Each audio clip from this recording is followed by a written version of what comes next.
Crime petrol की special series में आज हम आपके सामने एक ऐसा केस लेकर आए हैं जिसे कहूं कि उल्टा चल रहा था तो गलत नहीं होगा। एक आदमी खुद को अपराधी बता रहा था, पर जिससे अपराध साबित हो ऐसा हमें कुछ भी नहीं मिला, ना सबूत ना कोई डेड बॉडी।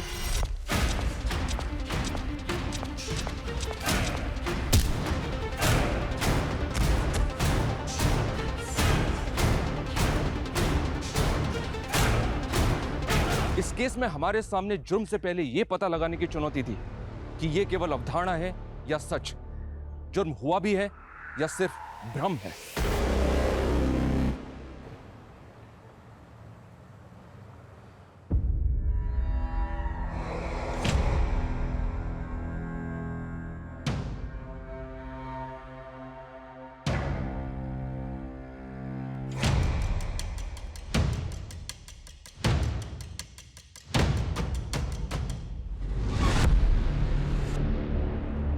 रुस्तम, रुस्तम, कमरे में कोई है रुस्तम?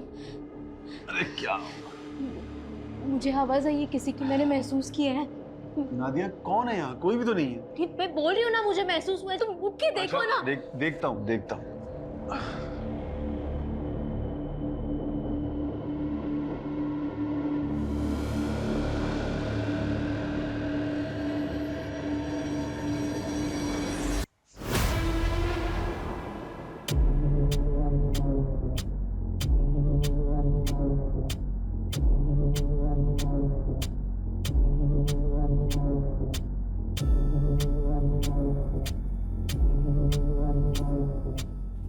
क्या हुआ?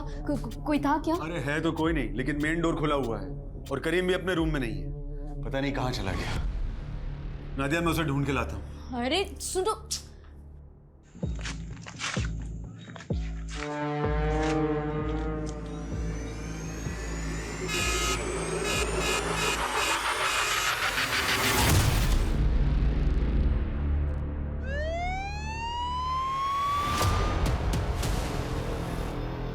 आराम से, थोड़ा सा दर्द होगा, आराम से आराम से।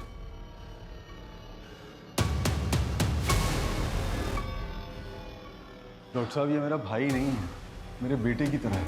समझ में नहीं आ रहा इसको कैसे संभालूं। रात बिरात कहीं भी कभी भी उठकर बाहर चला जाता है और भटकता फिरता है। रुस्तम, करीम को फिजिकल ट्रीटमेंट के साथ साथ मेंटल ट्रीटमेंट की भी ज़रूरत है, क्योंकि अब नींद की गोलियां भी इसे सुला नहीं पा रही। आई थिंक कोई बात है जो इसे डिस्टर्ब कर रही है। जीना हराम हो गया उस करीम के चलते। और ये रुस्तम है कि उसकी फिक्र में घुले ही जा रहे। अब तो ऐसा लगता है कि हम मियाँ बीवी का काम बस यही बचा है कि हम उस करीम की चौकीदारी करते रहें।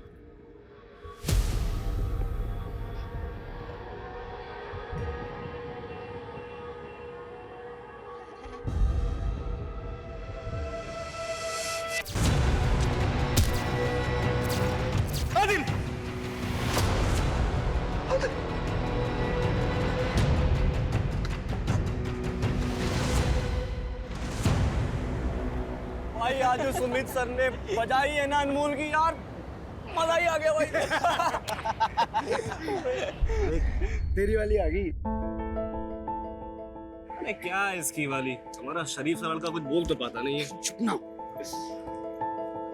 लेकिन जो भी बोल, अपना भाई एक तरफा मोहब्बत की मिसाल, जिससे मोहब्बत करता है एक बार बात करने भी नहीं आती।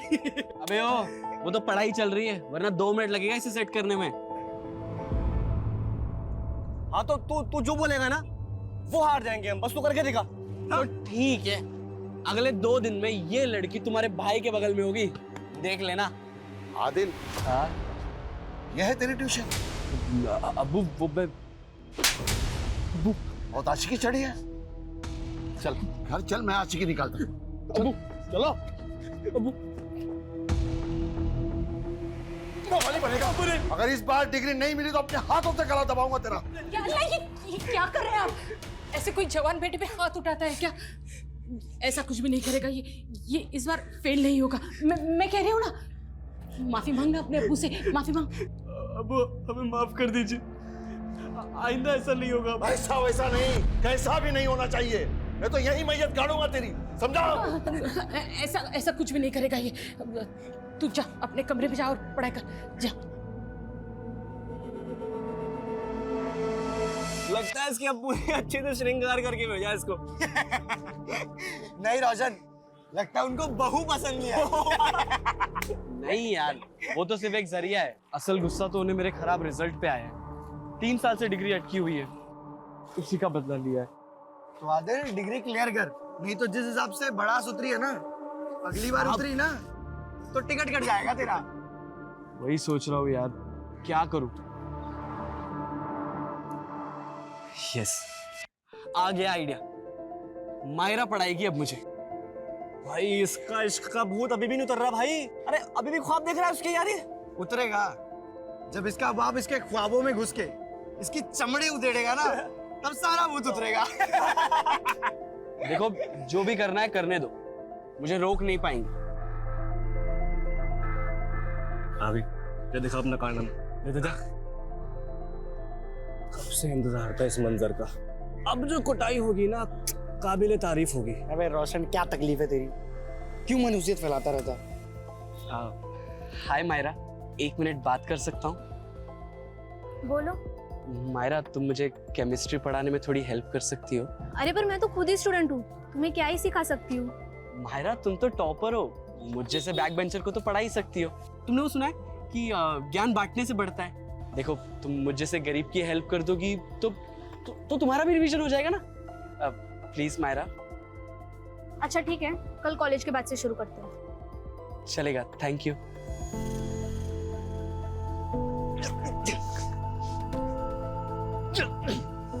भाई, तेरी ब्लैक वाली जैकेट तैयार रखना। क्यों? अबे तूने कहा था ना, अगर मैंने इसे सेट कर लिया ना तो तू मुझे तेरी ब्लैक वाली जैकेट देगा, तो तैयार रखना। क्या बोलता है? मजा आएगा केमिस्ट्री पढ़ने में।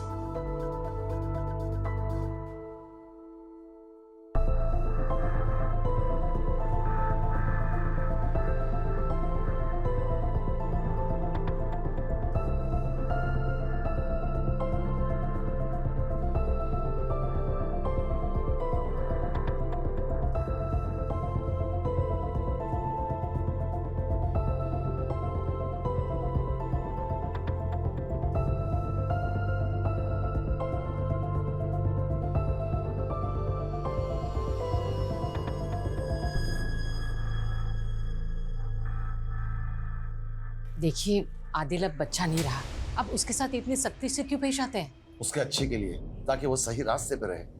लगाम ढीली छोड़ी तो आवारा फिरने लगेगा, और मैं कभी ये बर्दाश्त नहीं कर सकता कि उसकी वजह से मेरे नाम या मेरी इज्जत पे कोई आंच आए। अम्मी, अब्बू। क्या बात है? किस बात की खुशी है? अम्मी, अब्बू, हमें जिस सब्जेक्ट में कंपार्टमेंट थी ना, उसमें हमारे बहुत अच्छे मार्क्स आए और इस बार तो डिग्री मिल ही जाएगी। 3 साल में तो गधे भी पास हो जाते हैं। तुम्हें खुश नहीं, शर्मिंदा होना चाहिए।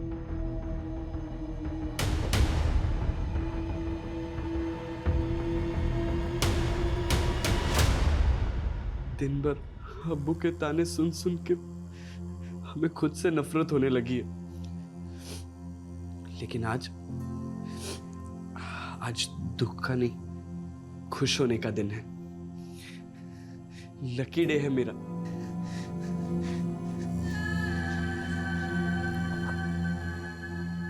तुम मेरे लाइफ में गुड लक बन के आई हो।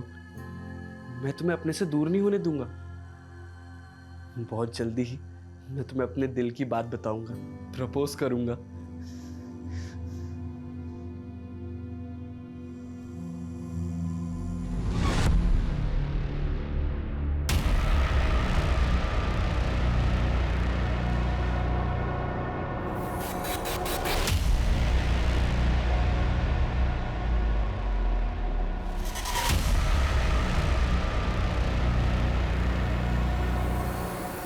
हेलो,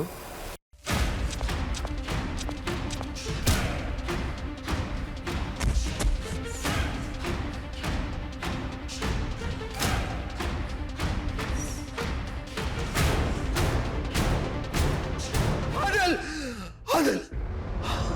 अरे छोड़िए, अरे बात करनी है मुझे। अरे आप समझ क्यों नहीं रहे हैं? मुझे सीनियर इंस्पेक्टर से बात करनी है। अगर आप नहीं करवाएंगे तो मैं खुद उनसे बात कर लूंगा। कहाँ है उनका कैबिन? कैबिन कहाँ है उनका? हाँ? अरे क्या बदतमीजी है ये, हैं? इंस्पेक्टर साहब, ये हमारा छोटा भाई है, इसकी तरफ से हम माफी मांगते हैं। इसकी तबीयत बिल्कुल ठीक नहीं है। इसकी तबीयत नहीं, इसका दिमाग खराब है। आप देखो ना, ये कौन ऐसे सीधे हॉस्पिटल से ये सलाइन ड्रिप हाथों में लिए पुलिस स्टेशन आता है? अरे आप समझ क्यों नहीं रहे? मुझे उनसे कुछ बताना है उनको, क्योंकि जल्दी बात करिए। भाई चुप रहिए, मुझे बताना है उनको, मुझे सीनियर इंस्पेक्टर से बात करनी है।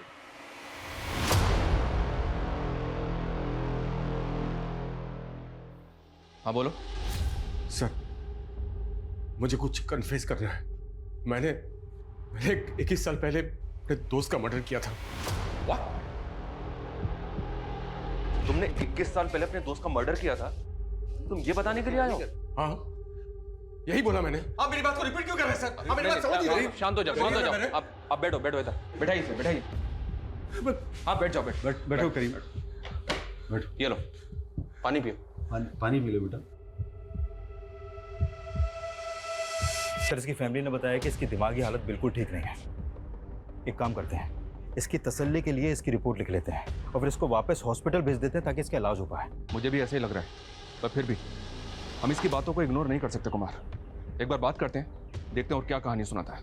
Right sir. चलो चलो, हमने मान लिया कि तुमने अपने दोस्त का मर्डर किया था। तुम्हारे दोस्त का नाम क्या था?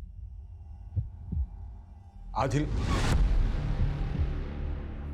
तो मर्डर हुआ, बात पुलिस तक नहीं पहुंची? 21 साल पहले पुलिस ने इन्वेस्टिगेट नहीं किया? नहीं, पुलिस को मर्डर के बारे में कुछ पता नहीं चला सर। ओके, पुलिस को कुछ पता नहीं चला। और उसकी फैमिली, उनको भी नहीं पता चला कि उनके बेटे का मर्डर हो गया? नहीं नहीं, उनको भी इसके बारे में कुछ पता नहीं चला। अच्छा, वैसे तुमने अपने दोस्त को मारा क्यों?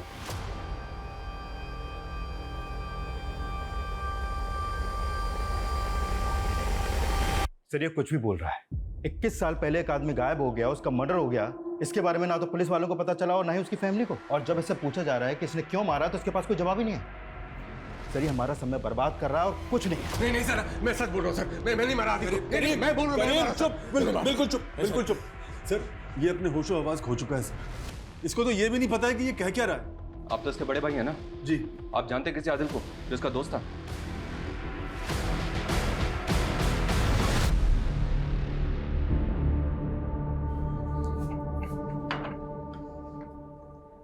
मैं सोच रही थी कि आदिल को वापस बुलाना चाहिए। एक ही तो औलाद है हमारी, उसके बिना बिल्कुल अच्छा नहीं लगता। वो जहां भी है खुश है, उसे वहीं रहने दो। तुम क्यों उस पर बूढ़े माँ बाप की जिम्मेदारी थोपना चाहती हो?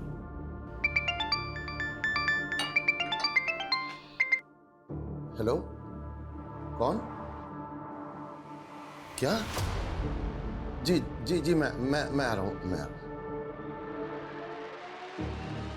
किसका फोन था? वो पुलिस स्टेशन से फोन आया था, उन्होंने मुझे वहां बुलाया। पर क्यों? पता नहीं, ये तो वहां जाकर ही मालूम होगा। मैं कुर्ता पहन के।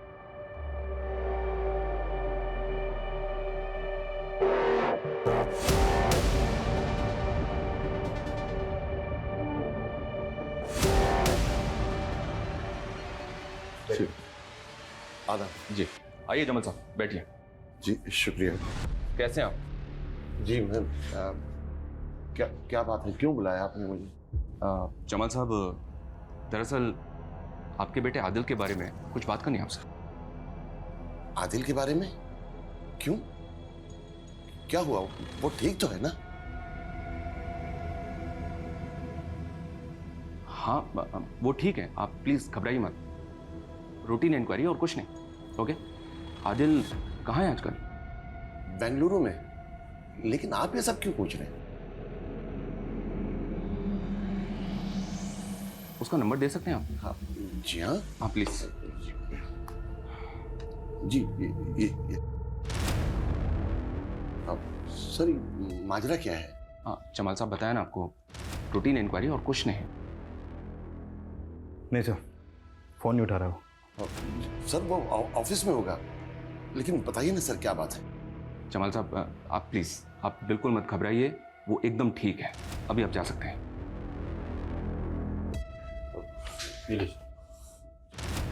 खुदा हाफिज। हाँ खुदा हाफिज। सर, करीम कह रहा है कि उसने 21 साल पहले आदिल का मर्डर कर दिया था, लेकिन इनके हिसाब से तो आदिल सही सलामत है, बेंगलुरु में जॉब कर रहा है वो अभी।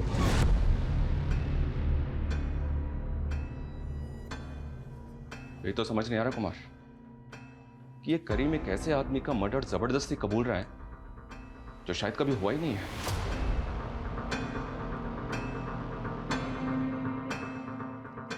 तुम्हारा दिमाग खराब हो गया है। एक बात मेरी ध्यान से सुन लो, 21 साल पहले कुछ नहीं हुआ। नहीं भाईजान, मैंने मारा आदिल को, मैंने कत्ल किया आदिल का। एक बात अपने दिमाग में बिठा लो, तुमने कुछ नहीं किया है। तुमने आदिल का खून नहीं किया है। मैंने नहीं मारा आदिल को, नहीं मारा आदिल को मैंने। तो किसने मारा आदिल को? किसने मारा आदिल को? बिल्कुल चुप।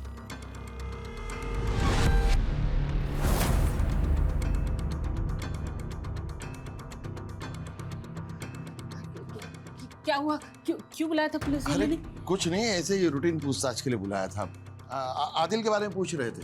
आदिल के बारे में क्या हुआ? वो ठीक है ना?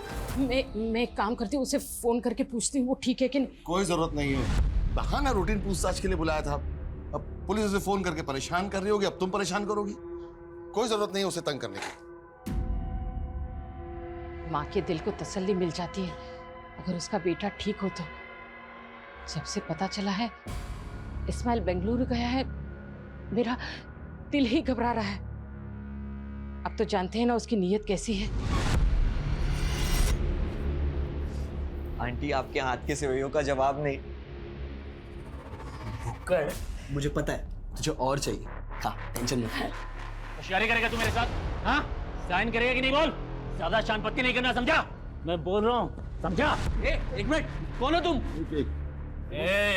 तुम मेरी मर्जी के खिलाफ मुझसे कुछ भी नहीं करवा सकते। मैंने एक बार कह दिया ना, मैं दस्तखत नहीं करूंगा मतलब नहीं करूंगा। मर्जी अपनी मर्जी की बत्ती बना। और आखिरी बार बोल रहा हूँ, 1 महीने के अंदर इन सारे पेपर्स पे साइन चाहिए मेरे को, वरना उसके बाद जो भी होगा उसका जिम्मेदार तो खुद होगा। अब वो ये है कौन और आपको धमकी क्यों दे रहा है? आदिल, आदिल, रुक जा। अच्छा, तो ये है नवाबजादे, नवाब साहब के। ए बेटा आना, अरे बात करना। चल अंदर जाओ तुम लोग। बस, तो अंदर आजा बेटा, जाओ, आजा। अंदर जाओ, बाहर नहीं आना तुम लोग।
मैं बोल रहा हूँ सर, मैंने ही आदिल का मर्डर किया, अपने इसी हाथों से मारा है उसे।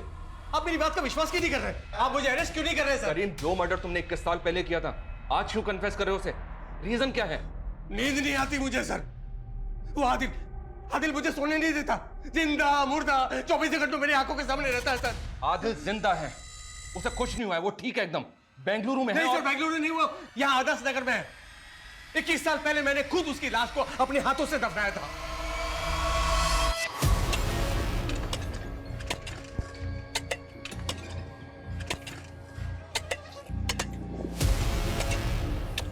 सर, ये सब आपको अजीब नहीं लग रहा है? जिसने 21 साल पहले मर्डर करके उसको इतनी सफाई से छुपाया, फिर वही 21 साल बाद आकर खुद को मर्डर साबित करने के लिए इतना कुछ कर रहा है।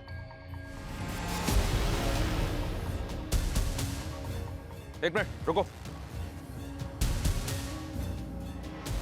कुछ भी नहीं है। क्या? कुछ भी नहीं है यहाँ पे। इधर आओ, इधर आओ। यहाँ तो कुछ भी नहीं है। अब ऐसे कैसे हो सकता है सर? 21 साल पहले मैंने खुद हाथों से दफनाया था सर। अरे दफनाया था तो कहाँ है वो? यहाँ तो कुछ भी नहीं है। तुम्हारे सामने खुदवाया ना, है वो यहाँ पे? नहीं ना सर? इधर आइए, इधर मेरे साथ आइए सर, आइए, यहाँ आइए। यहाँ हम दोनों यहाँ मिले थे सर, फिर यहाँ से वो भागा, यहाँ भागा, यहाँ भागा। यहाँ पर भागा सर। मैं इसको यहाँ पकड़ा सर, सर पे वार किया, मार दिया सर। मुझे समझ में नहीं आया मैं क्या करूँ। इधर से पकड़ा, हाथ से पकड़ा, धीरे धीरे खींच के और मैंने इसको यहाँ पर दफना दिया। अरे दफना दिया था तो कहाँ गया वो? यहाँ तो कुछ भी नहीं है।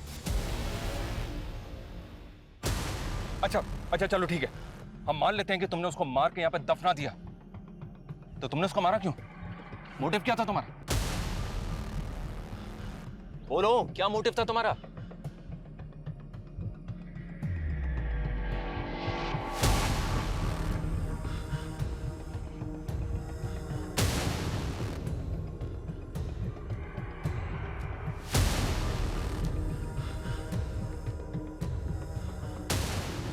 सर सर इधर आओ, सर इधर आओ। नहीं सर, उधर नहीं, लाश को मैं खींच के यहाँ दफनाया था सर। क्या ये सब? कभी बोलते हो इधर दफनाया था, कभी बोलते हो उधर दफनाया नहीं था। सर, मैं गलती हो गई सर, वो उधर नहीं सर, इधर दफनाया था। लाश को खींच के मैं इधर लाया था। भाई साहब, हाँ इधर आओ, इधर खोदो, मिल जाएगा। नादिया मेरी बात सुनो, नादिया प्लीज रुक जाओ। रुस्तम, तुम्हें जेल जाने का शौक होगा, मुझे नहीं है। और तुम्हारे भाई का ये जुनून ना अब मुझसे बर्दाश्त नहीं होता। नादिया वो बीमार है। वो बीमार नहीं, उसका दिमाग खराब है। तुम्हें समझ नहीं आता क्या? मैं अपने घर जा रही हूँ अब्बा के यहाँ पर, और तुम्हारे सर से जब ये तलवार हट जाएगी ना, तुम मुझे बुला लेना, मैं आ जाऊंगी।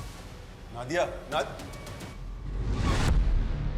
सर मैं बता रहा हूँ, जवाब देना भारी पड़ जाएगा। मजाक बन के रह जाएंगे कि सर फिरे की बातों में आकर पुलिस वालों ने अपना समय और रिसोर्स दोनों बर्बाद कर दिया। पता नहीं क्यों पर मुझे उसकी बातों में कुछ तो सच्चाई नजर आ रही है। वो इतने यकीन से जो बोल रहा है। कुछ तो क्या, अगर तबीयत से तोड़ेंगे ना तो पूरी सच्चाई बोल देगा वो, सही बता रहा हूँ मैं। लेकिन ये आंदोलन वाले, इतनी सारी संस्थाएं, फिर वो बखेड़ा खड़ा कर देंगे। मुझे समझ में नहीं आ रहा सर कि आदिल फोन क्यों नहीं उठा रहा। मैं एक काम करता हूँ, दोबारा मिला के देखता हूँ अभी उसे। मिलाओ। The number you are trying to call is currently busy. Please try again later. नहीं उठा रहा सर। एक काम करो, उसको मैसेज छोड़ो, कभी तो देखेगा। ठीक है सर। लेकिन सर मुझे लगता है कि हमें आदिल के परिवार वालों से फिर से मिलना चाहिए, फिर से खुल के बात करनी चाहिए। कहीं से कुछ तो मिलेगा। मैं बात तो करनी चाहिए, पर बोलेंगे क्या उन्हें? एक आदमी क्लेम कर रहा है कि 21 साल पहले उसने उनके बेटे को मार के कहीं गाड़ दिया, जबकि वो बेंगलुरु में सही सलामत है। मजाक उड़ाएंगे हमारा। ऊपर से अमृतराज लोग हैं, कहीं कुछ उल्टा ही ना पड़ जाए। पर बात तो करनी पड़ेगी, थोड़ा संभल के और सेंसिटिव तरीके से। करीम, नाम तो सुना हुआ सा लग रहा है, पर याद नहीं आ रहा है कौन है। मुझे भी सुना सुना लग रहा है, पर बात क्या है? हाँ, क्या हुआ? बोलिए ना, मुझे बहुत घबराहट हो रही है। देखिए प्लीज, आप घबराइए मत। वैसे आदिल बेंगलुरु में कब से है? जब से उसकी नौकरी लगी है, 20 से 21 साल। 20 से 21 साल? तो आप लोग आदिल से मिले बेंगलुरु जाते होंगे ना? जी नहीं, दरअसल वो जब से वो नौकरी मिली, वो मसरूफ हुआ है, तो वो कभी यहाँ आ नहीं पाया, और हम लोग भी कभी उससे बेंगलुरु मिलने जा नहीं पाए। संभल कर जाना है। जी अम्मी। अब्बू। हाँ आदिल, देखो बेटा, इंटरव्यू के हर सवाल का जवाब सोच समझ कर देना, हड़बड़ी मत करना। तुम्हें नौकरी हर हाल में मिलनी चाहिए। जी अब्बू। ये तुम्हारे हाथ में क्या है? अब्बू वो कुछ नहीं है, डॉक्यूमेंट्स है, वो लोगों ने मंगाए। खुदा हाफिज अब्बू। खुदा हाफिज। संभल कर जाना। जी अम्मी। उसके बाद मिले तो होंगे ना आप अपने बेटे से? नहीं, कहाँ मिले। वो बेंगलुरु गया, उसे नौकरी मिल गई, उसके काम में इतना मशरूफ हो गया कि यहाँ आ ही नहीं पाया। बहुत बड़ी जगह नौकरी कर रहा है ना वो, फ़ोन करने के लिए भी टाइम नहीं मिलता उसे। आदिल कैसा है तू? बड़े दिनों बाद फ़ोन किया तूने। मैं कब से तेरे फ़ोन का इंतज़ार कर रही थी। तू ठीक है ना? जी अम्मी, काम ही इतना है कि वक्त ही नहीं मिलता। 12-12 घंटे काम करो, फिर घर जाकर सफाई, खाना, कपड़े सब खुद ही को करना पड़ता है। फिर वो बेंगलुरु का ही होके रह गया। तो मतलब आपने अपने बेटे को 20 साल पहले देखा था और उसके बाद से आप अपने बेटे से मिले ही नहीं? नहीं, कभी कभार फ़ोन पे बात होती है तो उसका निगाह भी हो गया। अब उसे एक बच्चा भी है। पर आप लोग ये सब क्यों पूछ रहे हैं? वो ठीक तो है ना? हाँ हाँ ठीक है, खुश है, क्या होगा उसे? आप लोग क्यों खामखा उल्टे से सवाल जवाब करके हमें परेशान कर रहे हैं? प्लीज जाइए आप। अरे लेकिन बात, प्लीज जाइए, प्लीज जाइए यहाँ से।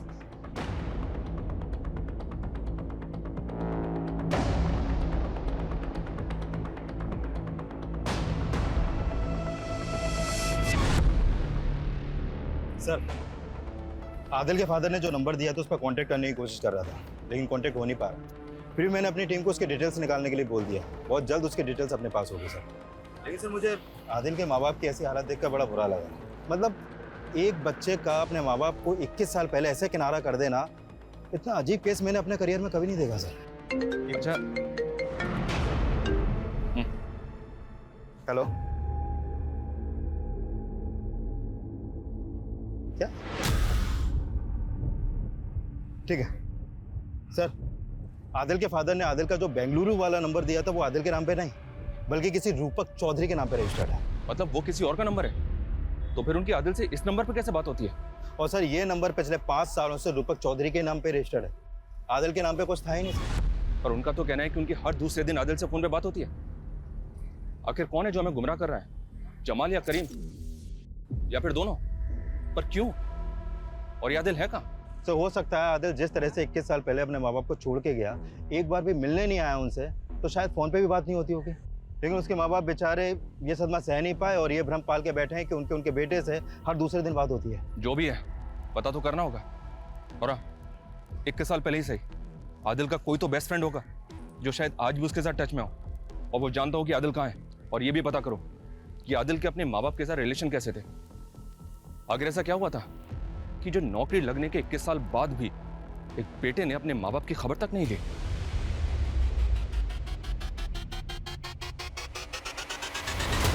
नहीं सर, 21 साल पहले वो बेंगलुरु गया, उसके बाद कभी लौटा ही नहीं।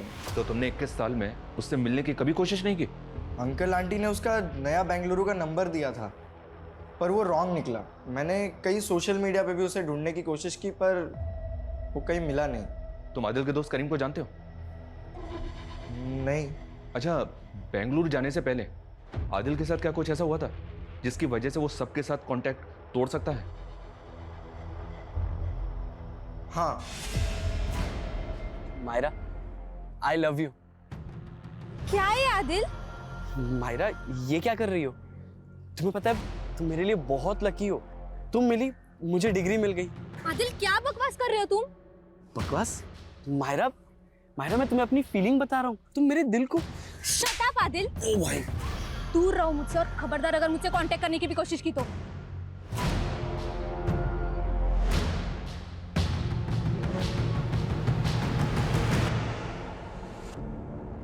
आदिल, तू दिल छोटा मत कर यार।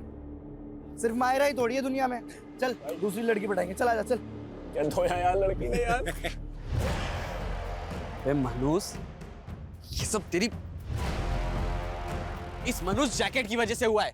लड़की के चक्कर में दोस्ती को मत लेकर, बीच में बता रहा हूँ तुझे मैं। दोस्त है तू? अबे सांप है तू, सांप, आस्तीन का सांप। तो निकाले सांप का सारा उधार। साले फकीर, पैसे वैसे है नहीं, लड़की पढ़ाएगा। पैसे चाहिए? हाँ दे। पैसे चाहिए हैं तेरे पास पैसे? और पैसे। शांत हो जा यार। रोशन ने उसके बाद हम दोनों से कोई वास्ता नहीं रखा। फिर आदिल का कॉल आया कि उसका किसी कंपनी में इंटरव्यू है। Are you sure? पक्का आदिल का ही फोन आया था? हाँ सर। उसके 1-2 दिन बाद उसने कॉल भी किया कि उसकी उस कंपनी में जॉब लग गई है, और वहाँ एक उसका दोस्त है विशाल, वो उसी के साथ रहता है। उसने विशाल के बारे में तुम्हें भी बताया था? हाँ। तुम जाओ। जी। विशाल वो आखिरी आदमी है जिसके साथ आदिल बेंगलुरु में टच में था। इस विशाल की कांटेक्ट डिटेल्स निकालो तुरंत। हो सकता है कि उसको पता हो कि आदिल कहाँ है। Okay sir. तब तक इस रोशन की खबर लेते हैं। सर, आप गड़े हुए मुर्दे क्यों खाड़ रहे हो? वो बचपना था, झगड़ा हुआ, खत्म हुआ। खत्म हुआ नहीं ना। बाकी का हिसाब तो तुम बाद में करने वाले थे। हिसाब किससे करवाया? खुद किया या किसी से करवाया? आदिल की सुपारी करीम को दी थी ना तूने? सर, वो तो मैंने गुस्से में बोल दिया था, और मैं किसी करीम को नहीं जानता। और सर, वो सुपारी, आदिल का मर्डर हो गया क्या? देख रोशन, इस केस में ना गड़े मुर्दे ऑलरेडी उखड़ने शुरू हो गए हैं। अब तू अपनी तरफ के मुर्दे उखाड़। अगर हम अपनी पे आ गए ना तो मुर्दे के साथ साथ जिंदे भी उखड़ जाएंगे। चल बोल। हाँ सर, आदिल का और मेरा किस्सा खत्म नहीं हुआ था। मुझे नीचा दिखाने के अलावा तेरे पास कोई काम नहीं है ना? मेरा बाप मुझे मारता है, मैं पढ़ाई में जीरो हूँ, अब तो वो लड़की ने मुझे चाटे मारे। यही सारे ताने सुनाने आया ना तुम? नहीं भाई, मैं एक काम करना, तू बहुत शर्त लगाता है ना, चल एक आखिरी शर्त लगाते। कैसी शर्त? वही जिस लड़की ने मुझे चाटे मारे ना, जिसके तूने बहुत मजे लिए, उस लड़की के मुझसे मैं लूं, पर सारी दुनिया देखी, उससे पहले तू देखेगा। मतलब चल देखा आज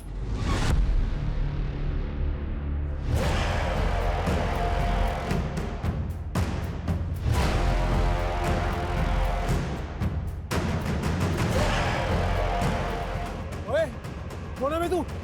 यहाँ क्या कर रहा है? मैं तुझे जिंदा नहीं छोड़ूंगा। मेरी बेटी के उसमें क्या कर रहा था तू? सर मैं बहुत डर गया था। मुझे लगा आदिल खुद तो मरेगा मरेगा, मुझे भी मरवाएगा। उसके बाद मैं उससे कभी नहीं मिला। फिर मुझे पता चला कि वो बेंगलुरु शिफ्ट हो गया और मैं भी अपनी लाइफ में बिजी हो गया। सर मैं सब कुछ भूल गया था। मुझे आज आपसे पता चल रहा है कि आदिल का मर्डर हो गया।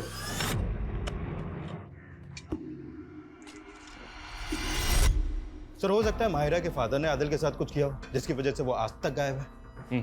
पॉसिबल है कुमार, पता लगाओ अगर माहिरा और उसके बाप का आदिल के गायब होने में कोई हाथ है तो। Okay sir. लेकिन एक बात समझ में नहीं आ रही, आदिल की फैमिली और फ्रेंड्स के मुताबिक कोई करीम था भी यकीन से नहीं कह सकते, तो फिर क्यों ये करीम एक मर्डर का इल्जाम जबरदस्ती अपने सर पे ले रहा है? आदिल के बारे में कुछ और जानकारी मिली? सर डायरेक्ट तो नहीं है लेकिन इनडायरेक्ट कह सकते हैं। एक्चुअली आदिल के फादर के पास काफ़ी ज़मीन थी जो उन्होंने अपने छोटे भाई के नाम ट्रांसफ़र कर दी। अब उनके पास सर वो एक घर ही बचा है जहाँ पर वो अभी रहते हैं। क्यों? ऐसा क्यों किया? अपने लिए ना सही अपने इकलौते बेटे के लिए भी कुछ नहीं रखा? और ये भाई कौन है जो जमाल को अपनी औलाद से भी ज़्यादा प्यारा है? सर वो यहीं कानपुर में आदर्श नगर में रहता है, वहाँ का पार्षद है वो। हिस्ट्री शीटर भी है सर वो। History sheeter? इस एंगल से हमें कोई लीड मिल सकती है कुमार?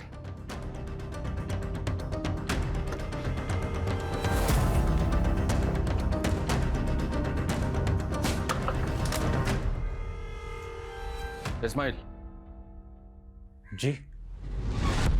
कमाल का इत्तेफाक है ना, इधर आदिल बेंगलुरु गया और उधर जमाल ने अपनी सारी प्रॉपर्टी आपके नाम लिख दी। वही प्रॉपर्टी जिसके लिए कई बार झगड़ा भी हो चुका था। झगड़ा नहीं हुआ था, हाँ बहस जरूर हुई थी। और फिर जो चीज़ मेरी थी वो तो उसे वापस करनी थी। आप लोग समझे नहीं, दरअसल वो बुढ़ा मेरे बाप की नाजायज औलाद है और नाजायज तरीके से उसने सब कुछ हासिल किया था और फिर मैंने अपने जायज़ तरीके अपनाए हैं और जो चीज़ मेरी थी उसे वापस हासिल कर लिया। इसमें गलत क्या है? अभी तक आदिल के बारे में जितनी भी जानकारी मिली है उससे तो यही लगता है कि अगर सचमुच उसका मर्डर हुआ है तो मर्डर का मोटिव बहुत लोगों के पास है। माहिरा का बाप रोशन, आदिल का खुद का बाप, जबकि मर्डर करीम कबूल कर रहा है। पर वो ऐसा क्यों कर रहा है? उसका तो कुछ मोटिव भी नजर नहीं आ रहा है। पर जो भी हो, अब इन सब लोगों से साफ साफ बात करने का वक्त आ गया है।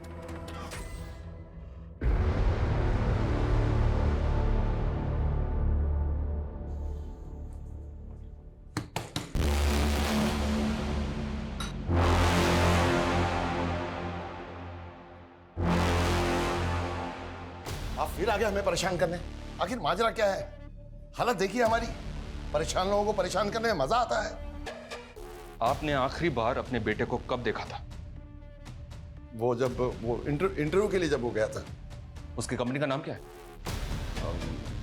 हिमाया फार्मा। हम इसी कंपनी को ज्वाइन किया था उसने बेंगलुरु में। झूठ बोल रहे हैं आप। हमने पता किया है, आपके बेटे ने ये कंपनी कभी ज्वाइन नहीं की। और हमने ये भी पता किया कि आप अपने बेटे के साथ स्ट्रिक्ट थे, इतने स्ट्रिक्ट कि आपने अपने जवान बेटे को एक बार मार्केट में उसके दोस्तों के सामने पीटा था। मैंने वही किया जो एक जिम्मेदार बाप को करना चाहिए। मेरा लड़का मवालियों की तरह किसी लड़की की इज्जत के साथ खिलवाड़ नहीं कर सकता। किसी लड़की के साथ या पर्टिकुलर किसी एक लड़की के साथ? वो जिस लड़की का ख्वाब देख रहा था वो हमारी बिरादरी की नहीं थी। मुझे लगा उसे सबक मिल गया होगा, लेकिन नहीं। वो जिस दिन इंटरव्यू के लिए निकला उसी दिन मैंने देखा कि वो अब भी उस लड़की के प्यार में पागल है।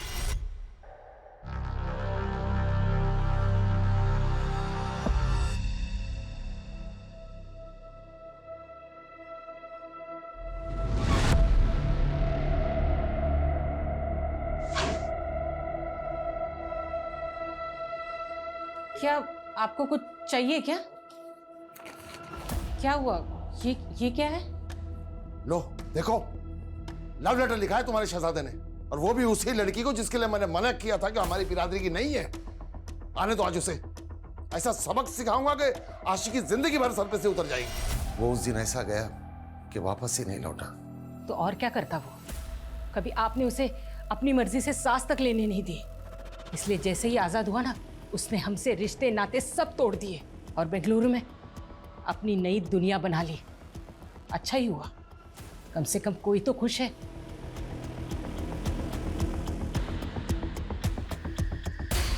देखिए सर, ऑलमोस्ट 21 साल हो चुके हैं मुझे आदिल को देखे हुए। विशाल, बता सकते हो जब आदिल आखिरी बार बेंगलुरु आया था तो वो तुम्हारे घर पे कब आया था? क्योंकि यहाँ उसने ये बताया कि जब वो इंटरव्यू देने बेंगलुरु गया था तो वो तुम्हारे यहाँ रुका था। मेरे घर रुका था? नहीं सर, वो तो कभी मेरे घर आया ही नहीं सर। और जब से मैंने कानपुर छोड़ा है मैं अभी तक उससे मिला ही नहीं हूँ सर। तो ये कैसे पॉसिबल है? आप क्यों आदिल के बारे में बेवजह और बेतुके सवाल पूछ के हमें परेशान कर रहे हैं? परेशान तो हम भी हो रहे हैं, क्योंकि एक आदमी है जो हमारे सामने आकर खुद ये कबूल कर रहा है कि उसने 21 साल पहले आपके बेटे को मार के यहीं आदर्श नगर में गाड़ दिया।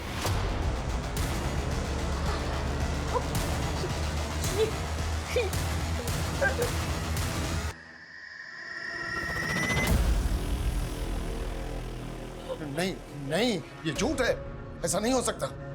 रहीम साहब ने मुझसे कहा है कि आदिल बेंगलुरु में खुश है, अपनी बीवी बच्चों के साथ अच्छी जिंदगी जी रहा है। ये सही नहीं है, और वो जो भी है ना, आपको बेवकूफ बना रहा है। नहीं, उनके खिलाफ एक लफ्ज नहीं। बुरे वक्त में वही हमारा सहारा बने थे, उन्होंने हमें राह दिखाई।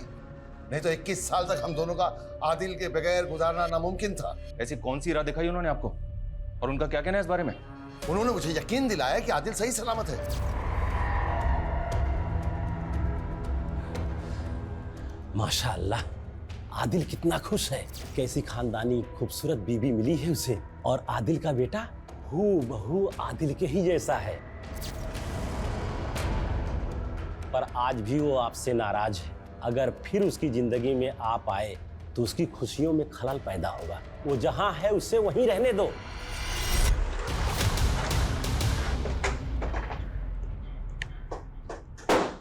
जी हाँ, मैं ही माहिरा का बाबू। बुरी क्या काम है? आदिल को तो जानते हैं ना आप, जिसे आपने 21 साल पहले अपनी बेटी माहिरा का वीडियो बनाते हुए पकड़ा था। हाँ याद है, उसको कैसे भूल सकता हूँ मैं? ओए, कौन है मैं? तू यहाँ क्या कर रहा है? मैं तुझे जिंदा नहीं छोड़ा। मेरी बेटी के उसमें क्या कर रहा था तू? तो फिर आपने अपनी धमकी को सच साबित कर दिया और आदिल को जान से मार दिया है ना? मैं तो उसको उसी दिन मार देता अगर वो बचकर नहीं भागता। आपकी बेटी माहिरा कहाँ अभी? मेरी बेटी माहिरा 1 साल पहले रुखसत हो गई है। हम इतने में ही सब्र करके खुश थे कि आदिल जहां है खुश है, और आज आप बता रहे हैं कि 21 साल पहले किसी करीम नाम के इंसान ने आदिल का कत्ल कर दिया। कौन है ये करीम? फोटो देखो। ये है करीम, ये उसकी अभी की फोटो है, और ये 20 साल पहले की फोटो। जानते हैं आप ऐसे?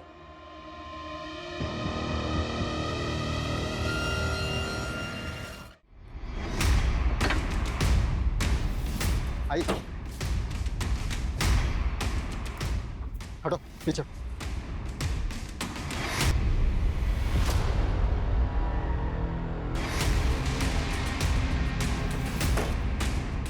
पीछे हटो।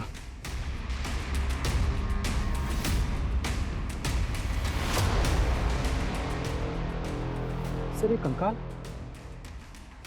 सर कुछ समझ में नहीं आ रहा इस कहानी में। आदिल माहिरा को लेकर अपसेस था, और फिर माहिरा से अपना बदला लेकर वो बेंगलुरु शिफ्ट होना चाहता था। फिर जबकि कोई और भी था जो आदिल से ऑब्सेस था, और जो नहीं चाहता था कि आदिल कानपुर छोड़कर बेंगलुरु जाए।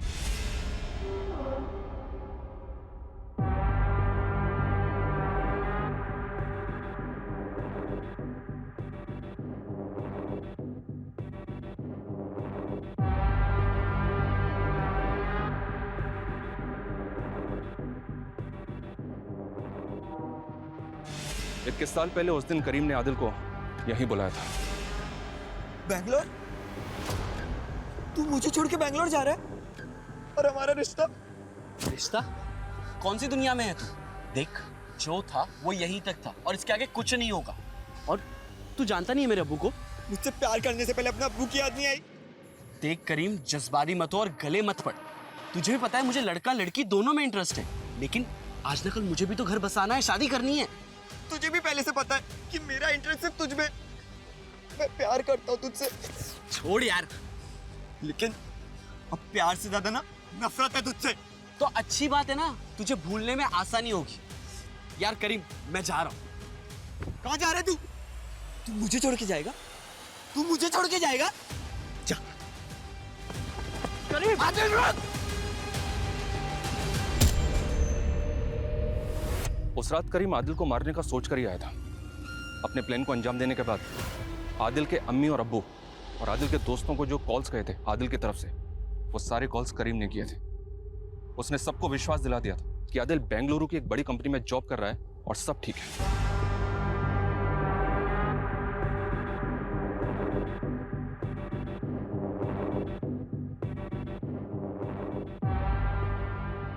लेकिन आदिल मरने के बाद भी उसको हॉन्ट करता रहा।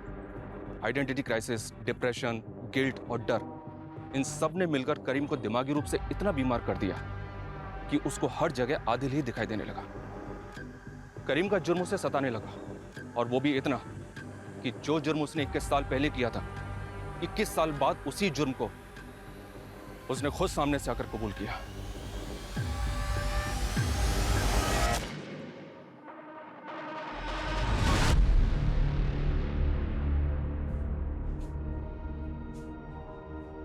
क्यों? जब इतने साल नहीं कबूला तो अब क्यों? हम इसी भरम में खुश थे कि हमारा बेटा कहीं पर है अपने परिवार के साथ, और इसी भरम में हम इस दुनिया से रुखसत हो जाते। लेकिन तूने हमसे हमारा ये भरम भी झेल लिया है।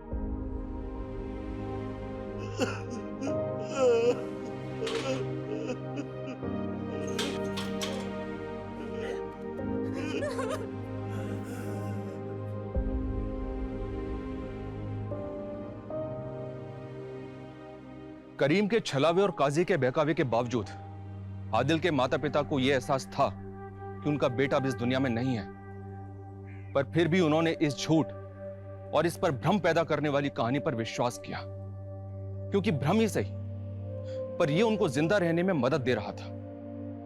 वो ये जानना ही नहीं चाहते थे कि उनका बेटा 21 साल से है कहां, ये क्या हुआ है उसके साथ, वो है भी या नहीं। क्योंकि जिस दिन उसका ना होना सुनिश्चित हो जाता, ये झूठ ही सही, भ्रम ही सही, उनकी ये उम्मीद हमेशा हमेशा के लिए टूट जाती कि उनका बेटा कभी घर वापस नहीं आएगा।